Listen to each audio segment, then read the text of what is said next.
We talked about, it's the best time of the year. We get excited for it.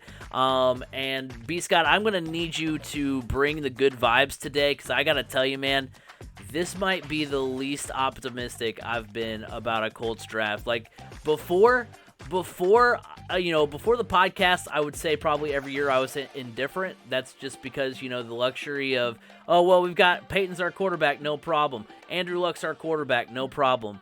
Well, over the last few years, we've had that problem solved at this point. Oh, Matt Ryan's our quarterback. Oh, Carson Wentz is our quarterback.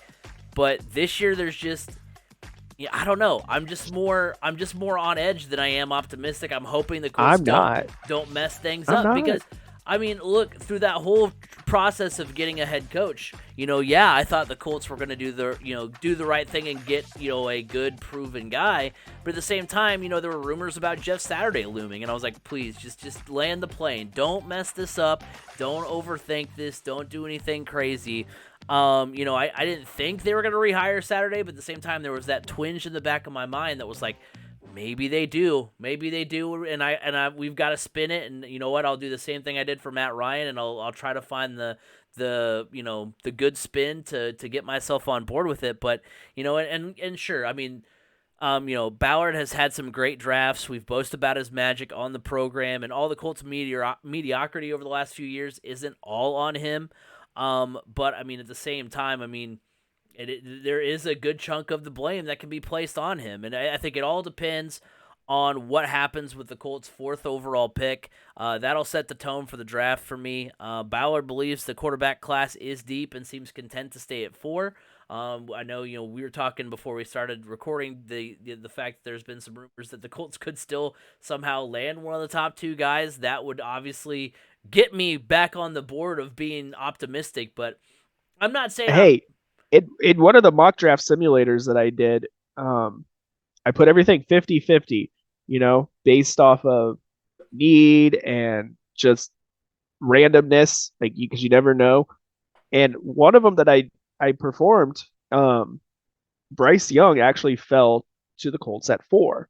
So, it's a possibility that somebody could fall. I mean, obviously, it seems like right now Bryce Young's going to go number 1 overall, but Adam Schefter even the other day said, look, the Colts are sitting pretty at 4. They feel confident at 4. Honestly, I don't think there's going to be that run at quarterback in the top 4 like we all suspect there to be. And I think the number 2 quarterback in this draft could reasonably fall to the Colts at 4, whoever you believe is the number 2 quarterback in the draft. He's referring to CJ Stroud, though.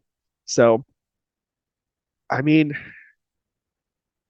look, it could happen. I'm not necessarily pessimistic. I'm just kind of like, I've got anxiety. I've got anxiety about this draft just because, and the anxiety is kind of drowning out my optimism because I'm like, I just want the Colts to not do something silly with this draft, and so I'm more worried about that than I am like super pumped up about, oh man, who are the Colts going to get this year? It's not so much, Christmas Eve for me as it is like Black Friday shopping and having anxiety.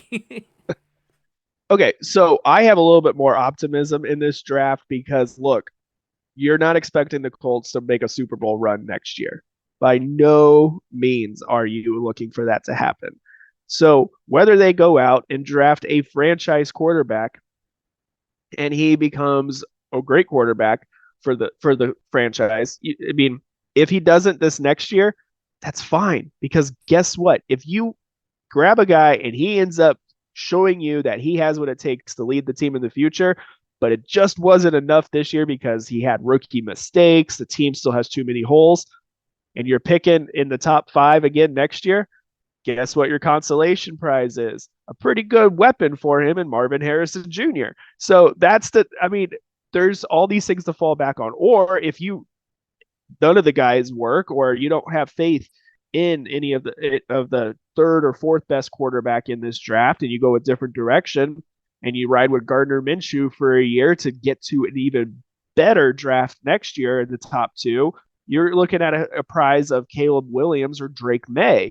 I mean, it's not an end of the world scenario this year. I think there's plenty of talent in this draft in the later rounds that are going to be able to help the Colts. Um, and I don't think it's a make or break deal with this number 4 pick. I mean, worst case scenario, okay, I'll tell you, my worst case scenario is the Colts draft Will Levis. I mean, I have zero faith in him being the answer. Will Dude puts Levis to mayo me in his has coffee. That I saw that on I saw it on TikTok. He puts mayo in his coffee. uh, That was a uh, red flag for me. oh, That's I'm out. I'm out. I mean, this is a guy that is eventually I think, is like Zach Wilson 2.0 and is going to be tweeting out and IGing out about how he slept with his mom's best friend. I mean, seriously, I think this is where we are about to go if they go with Will Levis. I'm not on board with him. Okay, good. The guy can launch the ball 75 yards standing still, but he has horrible accuracy and he played for a run first offense at Kentucky. I just I'm not on board with that move. I wouldn't be on board with that one. So that's like there. That's kind of like that hiring of Jeff Saturday itching around in the back of your brain, going, really don't want this move, but people are talking about it as a possibility, and I'm not. This isn't gonna be good. You know.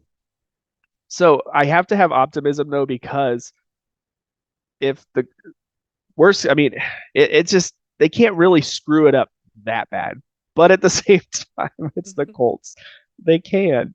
And I'll say this, if Irsay steps in and forces a hand, I guarantee they're drafting Will Levis, and it's just going to be a huge screw up. Yeah. And, But it like once we get into our mock drafts here a little bit more, I can get a little bit more in depth into it. But there's options there, whether it's quarterback or not.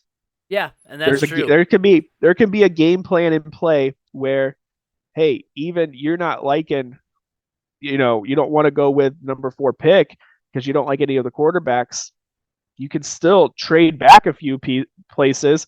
Let the Raiders come up and take Will Levis, for goodness sakes. Okay, go ahead. We'll take some of your other picks.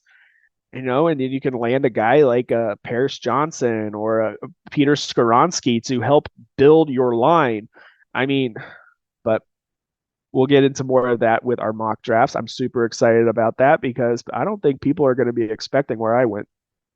For sure. And, looking at like where the Colts could potentially go with that number 4 pick, I don't think there's really a choice they can make that will really, you talk about worst case scenarios or even best case scenarios. There's no pick that I think they can make at 4 that will change my optimism or pessimism, because I think look, I'm not a huge fan. You wouldn't even be optimistic if the Colts were to land CJ Stroud. Well,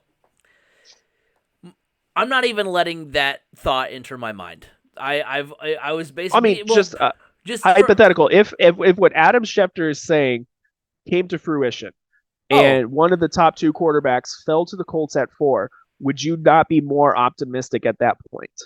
So, when I like put this in the outline as far as like what pick would change your level of optimism, my brain has been so checked out on the idea of us landing, the Colts landing either of those two, Young or Stroud, which, I mean, it's obvious it's most likely not going to be Young, but I've kind of checked out on the idea that that's going to happen, so I'm not even letting my brain go there. It's with the understanding of Stroud and Young are gone, and the Colts are trying to decide between, taking somebody on defense, which I, flirted with as well in my mock draft, or potentially, getting Levis or Richardson. And so from that standpoint, like if Young and Stroud are off the board, there's nothing the Colts can really do aside from maybe trading back. That I would, I mean, I know they'll get more draft capital if they trade back, but even then, like, I want the Colts to like not miss out on somebody because they thought, oh, he's gonna fall to 9, and so we thought that would work, and it didn't work. So so I've been so. Hey, if you fall back to 9, you could still get Jackson Smith and Jigba. True. I mean, that is true. This draft, if you look at it from outside of we have to get a quarterback, even if you look at it, we have to get a quarterback. There are some really good quarterbacks later in this draft, better than in years past. in late in the draft. And I'll get into that more in my Yeah. mock draft. Well, I will. But there's so many players that you could, if you wanted to move back a few spots, positions of need, whether it be offensive line or wide receiver or cornerback, whatever it may be, there's availability, there's options there, and teams I think would pick up the phone instantly if the Colts said, "Hey, we're looking to move back. What do you want? What do you have to offer?" A team like the Raiders will jump at an opportunity like that to land a quarterback like Anthony Richardson or Will Levis. I think if the Raiders do move up to 3 at with the trading with the Cardinals, I would not be the least bit surprised to see the Colts drop back a little bit and Yeah. gain that draft capital, look for a quarterback in another round, and pick up another area of need. Because look, if CJ Stroud ends up going to the Texans, the Texans pick again later on, right around the 10 range. I'm not exactly sure which. I think it's like between 9 and 11. And they're projected then to take Jackson Smith and Jigba. Like, oh great, you got a really good quarterback, and you're bringing in one of his favorite targets I was gonna say from college. everybody's going I the mean, route of Burrow and Chase and Waddle yeah. and Tua and all that kind of stuff. So yeah, that's a really scary thought. But yeah, there's nothing really that would change my mind. I will say this though, I did account for that. I forgot I put this in there as one of my possible answers, like one of my notes here. I did put in here, so I guess as long as they don't do something silly like take another edge rusher at 4, or if they somehow manage to get Stroud, then that will make me change my mind one way or the other as far as like how optimistic I am. So I did account for possibly So getting Stroud. I just haven't let myself get spoilers, that. Craig was not on board with my draft. What was I not? Oh, just based off of that comment you just made. Oh, I was just saying that I accounted for. Oh, I see what you're saying. Okay, I see what you're saying now Yeah. because I forgot about what your mock draft is. Well, okay, okay, I'll say that. You know what? I'll say it when we get there. I'll say it when we get there. Okay. Why? Because we're basically there. Yeah, we We're are basically basically there. there. Round 1, pick 4. With the Panthers and Texans. I know we've talked about a little bit about the possibility of Stroud falling. But odds are, at least that what we've kind of been led to believe the last few months, the two most proven choices at quarterback will be gone when the Colts pick in round 1. At pick number 4. From there, I don't think there's a true home run at the quarterback position, but I think we can find another way to apply the word proven. When the Colts were looking for a new head coach, I said I wanted someone who has proven that he can mold a young signal caller, which is why I was a big fan of the Steichen hire. He helped mold Jalen Hurts into a Super Bowl caliber quarterback. I was going to ask you the question, who do you think Hurts' player comp was for the 2020 draft? But I know I also put it in the outline so you can see it, the answer for it. The player comp for Jalen Hurts in the 2020 draft was Tim Tebow. And as much of a Tim Tebow stan as I am, Shane Steichen helped take Jalen Hurts from a player that was projected to be another Tim Tebow into a Super Bowl, nearly a Super Bowl winning quarterback. There's a prospect in this draft whose player comp is Cam Newton. I realize now that I haven't put the graphic up on the screen, I will do that here in a moment. He's big, he's got a ton of athleticism, and a lot of raw talent. One of the accolades CBS Sports has for him is that he's the most athletic QB prospect ever based on the NFL Combine results. His name is Anthony Richardson. I never thought I'd come to this conclusion. Florida was pretty mid last year. If you want to go spin zone, look at the Florida spring game that ended 10-7 and think that maybe some of that may not be on Anthony Richardson, how mid they were last year.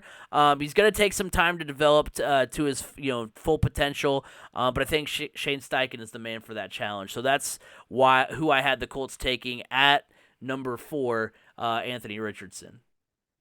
I like that pick. I mean, that's a pick that I tossed around for sure. I mean, I'll tell you, I did not go with Anthony Richardson at 4, but with the work that Shane Steichen has did with Jalen Hurts, I feel like that could be a good fit. However, Jalen Hurts came in as one of the best quarterbacks in the country coming out of college, whether it was at Alabama or at Oklahoma. So there's a little bit of, and Anthony Richardson has 1 year of starting experience under his belt. So there's it's a high risk, high reward type of pick in my mind. And I definitely like the pick of Anthony Richardson better than if it was Will Levis. All right, so round one for me, I told you I went in a different direction. I don't think the Colts are going to be 100% sold on the other quarterbacks early in the draft, especially if the Raiders for some reason or another team moves up and makes that trade with Arizona and they take Anthony Richardson. So in my mock draft, Anthony Richardson was available, but I went in a different direction just because, hey, this is a legitimate possibility that this could happen. So I went with Will Anderson. Look, Will Anderson, prior to all the quarterback needy teams popping up, he was the number one player in the draft for the longest time. He's a super athletic edge defender. I know. Oh boy, the Colts taking another edge defender in the first round. Surprise, surprise. No, listen. Will Anderson paired up with Kwity Paye could be a nightmare for opposing offenses. But it could be a potential of a Dwight Freeney and Robert Mathis duo part 2. So, and I will address the quarterback situation later on. In a couple of big ways. So when I said earlier about the whole edge rusher thing, much like with C.J. Stroud and Bryce Young, I've been under the impression that Will Anderson will not be there for the Colts to take at number 4. So that's why I was like, oh man, if the Colts take another edge rusher, I don't know, that might really deplete my any optimism I had for the draft. That was with the understanding that Anderson wouldn't be there for the Colts to take. I do think that is a good take because yeah, like you said, I remember watching all these stories on College Game Day about how much of a beast this guy is, and so if the Colts are able to get him, that's a great talent for them to have. Yeah, I think it could be. Obviously, if nobody makes a trade with the Cardinals will take Will Anderson. Or, at the same time, they could take Jalen Carter. Look, those two guys are interchangeable. Even though they're different positions on the defensive line, they're both disruptors. They're both game changers on defense. So I went with somebody made that trade with Arizona, a team that's desperate. And I'm looking at you, Las Vegas. I'm looking at you, Tennessee.